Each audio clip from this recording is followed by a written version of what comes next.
So we're here at Pope's Haunted Farm. What'd you think? We went through the forest first. Yeah, the forest was pretty good. The forest was long, which is always a plus. I was a little concerned for safety. I'm not that great with walking on uneven ground, and they had some uneven boards as well, so I was a little concerned about that, but they actually had some really good scares.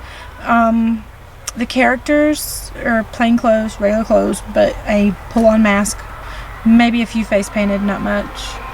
The tunnel with all the Jason masks was really cool. Yeah, it's a revised version of a used theme. The laser effects at the end was really good. Oh, those were good. The swamp Was really good.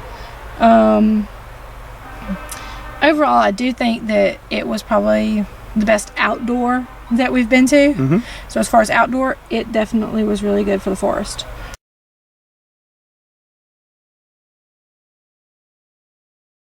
Definitely. Then we went on the haunted hayride. Now, I will say this right up front. We've only been on a couple of haunted hayrides and they've all sucked. So this one was really good. So surround sound means one speaker up front, one speaker in the back, and they're playing horror themed music, horror movies. Which is great because it gets you in the mood, and some of them actually go with scenes. They cue their scenes really well from the tractor so that they know you're coming so they can be prepared. Most of the scenes were fairly well. The actors were pretty good. They would jump on the trailer and walk up and down with the chainsaw. Most of them had a chainsaw out there. One of them even stepped on both my feet, even though I had them up under me. So yeah, if you've got any kind of feet issues, you probably just should stay away. Well, I mean, if it weren't for the feet issues, that was great.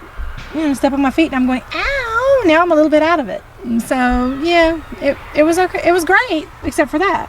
And they did try to spread out the scares on both sides of the hayride.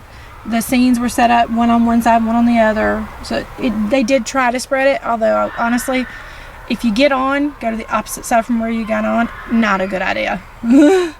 Yeah, for most of it, you don't see it. You're gonna get lost. I mean, you're really not gonna see a whole lot, and you might even get wet. Oh yeah, I'm still wet.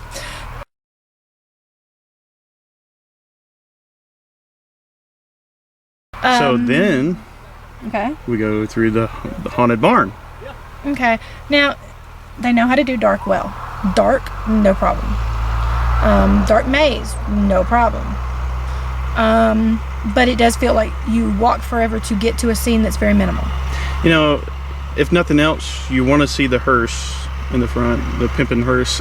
Yeah, you have to go to figure out what we mean by pimping hearse. We're not going to tell you that one. That was cool. That was really neat. Especially since we left our wedding in a hearse as zombies. We thought that was awesome. Yeah. Overall, for that portion for the barn, I wasn't as impressed as I was with the other areas. It was probably the weakest of the links. I would say that for the amount of time that you spend and the amount of scares that you get, it is worth the $25 to do all three. Mm-hmm. It is well worth the money. It is difficult to find. If you have a TomTom, don't even bother. If you have a TomTom, just call. Because it's not really helping much, and it took us forever because of that. Well, overall, all three haunts. Well, that was a... Okay, anyway. Overall, all three haunts, I give 3 out of 5 severed heads. I was going for 3.5, and I was trying to figure out how I was going to get a half a head. It was going to get entertaining. Slice. So, yeah, 3.5 severed heads out of 5. So, yeah, for what it is, it's really good. They just have a little bit more work to do to get to a more professional level. Well, after 17 years, they do have a bunch of neat stuff in the barn that they bought. So, yeah, it's a couple more years, they might have it. Yep. And as you can hear, the hayride is going strong behind us, which you can't see. So, on to the next.